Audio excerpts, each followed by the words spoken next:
When Ernest Haeckel wrote The Riddle of the Universe in 1900, which is this book, he wanted to do something that no one had done before, which was connect science and spirituality through reason.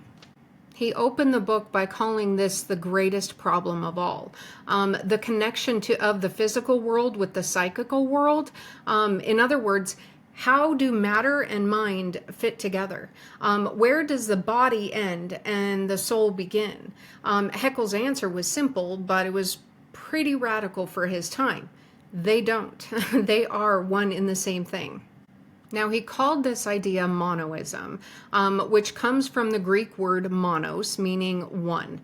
Now, monoism says that everything in the universe, matter, energy, spirit, and thought, are part of the one single substance that is governed by one single set of laws, that nothing exists outside of nature. He wrote that the world is one great unity which develops itself according to one law. Heckel saw the universe as a single living organism. Every atom, every planet, every thought is a different expression of the same underlying reality. And he wanted to show that you don't have to believe in two separate worlds, a physical one and a spiritual one, to find any kind of meaning. You only have to understand that the law that moves the stars is the same law that moves you. Now, Heckel began in the book talking about the human body because it is the one piece of the universe that we can study from the inside. He wrote that our body frame is a chemical machine, and the heart is its central pump. Now, to many people, that sounded cold, but to Heckel, it was beautiful. It meant that the same natural law that was shaping mountains and rivers and clouds are working inside of us.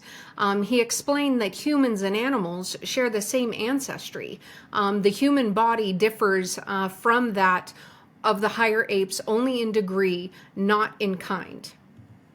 And that quote was not meant to reduce humanity in any way. It meant that everything alive is family. We are all branches of the same evolutionary tree, grown from the same root of substance. He said that to understand the body is to understand the universe in miniature form. The circulation of blood mirrors the circulation of oceans.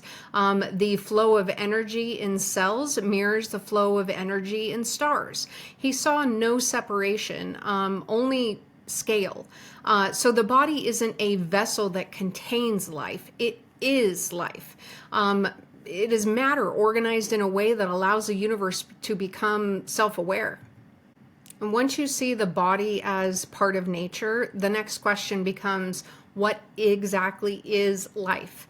And Heckel answered that directly. Life is merely the sum of physical and chemical functions which proceed in the plasm.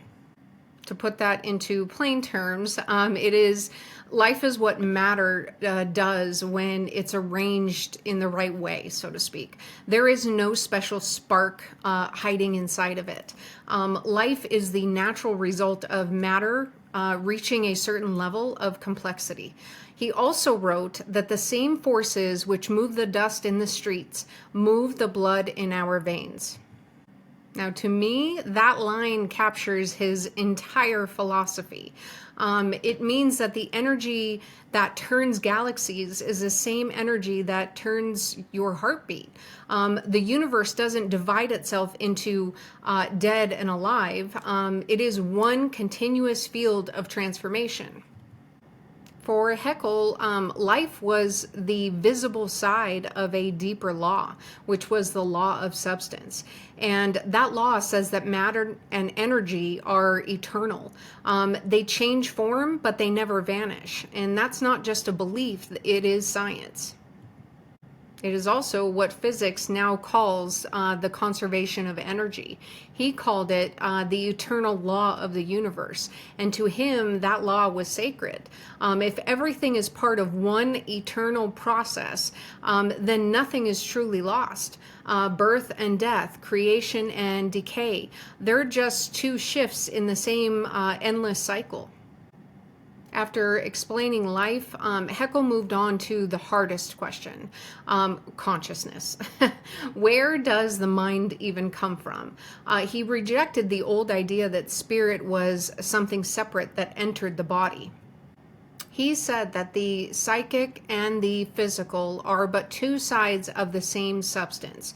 That is the heart of monoism.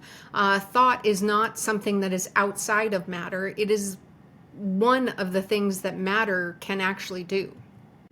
To explain that a bit more simply, the same energy that forms an atom also forms an idea.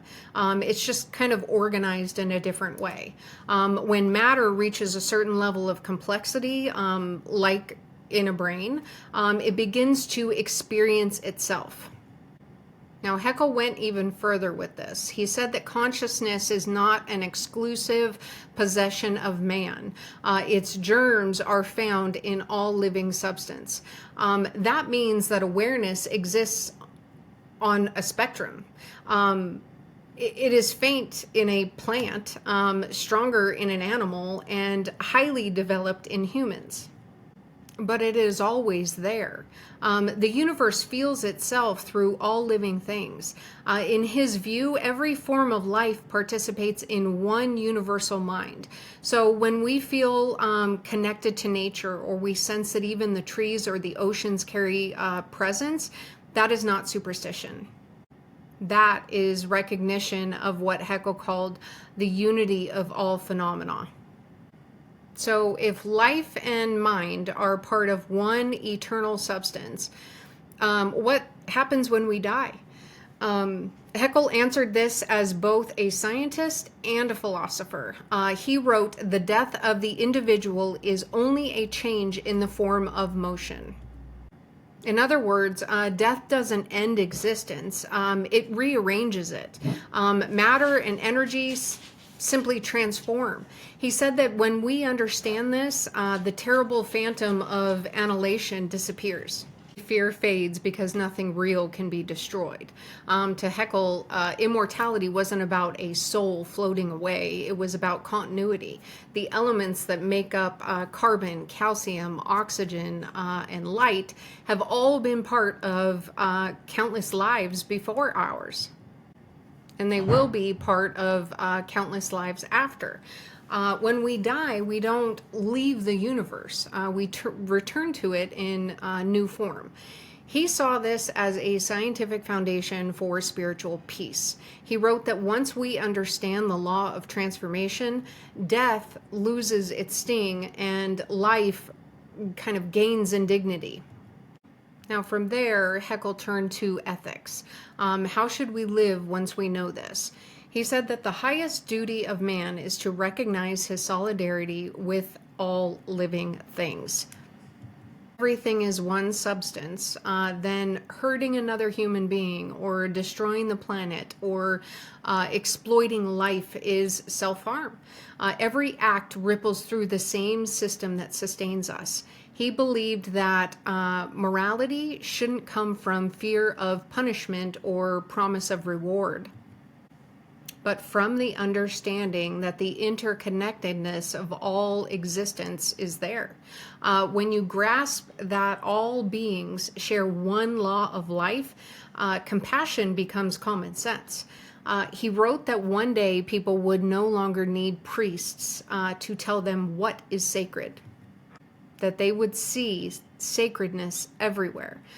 Knowledge, he said, is the true religion of the future.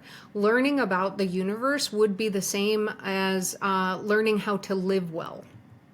When Heckel finally addressed God, he said the same law that science discovers is what people have been calling God all along. The idea of God and the idea of nature are one and the same thing. To him, God wasn't a being apart from creation. God was creation itself. Every law of motion, every atom, every heartbeat was a part of a divine process. He admired the philosopher Spinoza, who had said Deus sive natura, which means God or nature. Heckel's version was scientific, but still reverent. In the monoistic sense, he wrote, God is the law of the universe itself. That statement kind of upset both religious authorities and very strict materialists. Theologians said that he erased God. And materialists said that he smuggled God back in. But Heckel simply refused to separate the two. He said that to study nature is to participate in worship. To know the laws of the universe is to know the mind of God. Of course, you chose to call it that. Now, Heckel believed that real religion and real science share the same goal, which is truth. He wrote that the feeling of wonder and reverence is the highest and most indispensable element of religion, and it finds inexhaustible nourishment in the contemplation of the world. And that is how he described worship, not as a ritual, but as curiosity. When you study the natural world, you are not demystifying it. You are deepening your reverence in it. Every discovery, every law, every new piece of understanding is another hymn to the unity of life. He saw ignorance, especially willful ignorance, as the only true sin. Superstition, dogma, and fear of inquiry break the harmony of the human mind with the cosmos. To him, learning was a sacred duty. He wrote that knowledge is the most divine possession of man, for through it we participate consciously in the universal life. Now, Heckel believed that when people finally accepted this unity of life, a new form of religion would emerge, not built on belief, but built on understanding. He wrote, the true religion of the future will consist in a devout recognition of the eternal laws of nature. And of course, he called this the monoistic religion, a faith that was grounded in reason and in wonder, a philosophy that unites instead of divides. In this worldview, morality comes from knowledge, it comes from reverence, and it comes from awareness. And worship is expressed through care of the living world. He imagined a time when priests would be replaced by teachers, and cathedrals by universities and observatories, places where people could experience the sacred through discovery.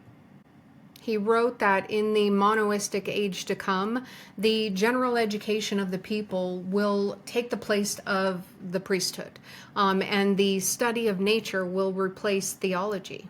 That was his vision for the future.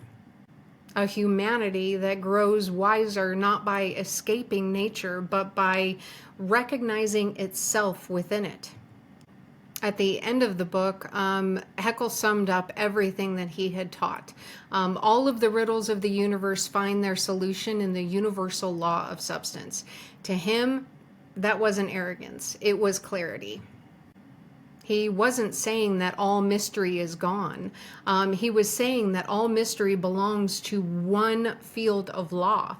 The more we learn, the more we realize how infinite that law is, the better we are. His final line reads, the world is a unity which evolves in accordance with one law.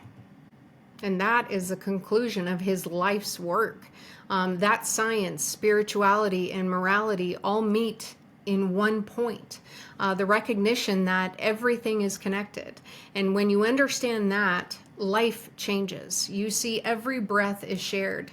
Every act of care strengthens the whole. Every act of cruelty wounds it.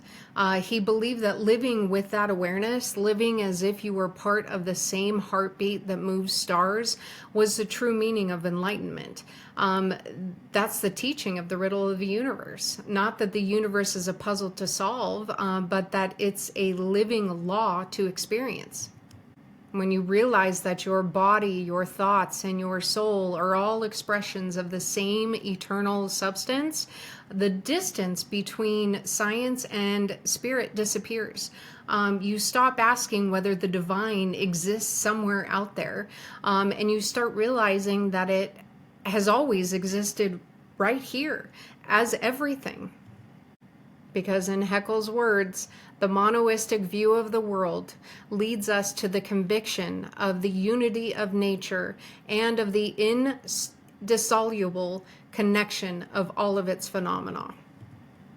And that conviction, that sense of unbreakable unity, is the real solution to the riddle of the universe.